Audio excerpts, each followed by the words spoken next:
به هزاران پناهخواست لسر سنوری باشور رونشتنه. لبندین اکو ببینین که او دی بکارن در باسی امریکای ببین. بی ترسا در سنور کرنه. دادگره که جبو بیسیه که مها قانونه دمک دیار کری بو که قانونا ماده 42 به داوی بکه. کت دما رهبری ترامپ دا آدار 2020 کتبو مدیتی. دا که دما زدبونا پاندمی کووید 19 ریل بر کشبریا نه قانونی بگیره. والی تکساس گرگ ابت گوتا مارتا رادس یا جی ای بی سی هک قانونا ماده 42 بقده او دی به صدام آلوزیان.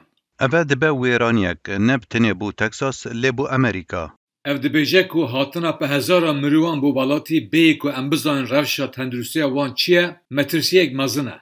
لی پاریزبارین کشبری هلوست عبد وک دروتی پناو دکن. اوا شر نهلانا بربندین دیجی بلاوبونا کرونا لهر آلیه که دکرن لجبری داخواست کارین پنابریه. روژا شمیه شردار الپاسو اسکار لیسر روشا آوارتن را گهاند. او گود که جوخاب صدان کشبر لکلان وی باجاری تشرط و مرج نه اولدا دجین. او ده ترسن که هشتا بهتر کز ده روژا چارشم بهین.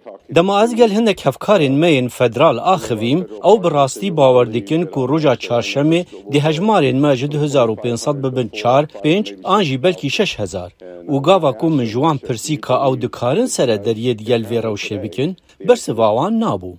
جیگری رهبری باجار دبیجه راگهاندن روش آوارتجی رد دوان که بجاردهیندن پیشکش بکن جبو و گوسنا کوشبرن بو باجارندن. ایالتین کماری که دوز وکرنه گوت نوچین ای بی سی او دل دادگه ها بلن دوزا پیدا چونه وکن. راپورتا الکسیس کریستوفرس جتوزل دنگ امریکا.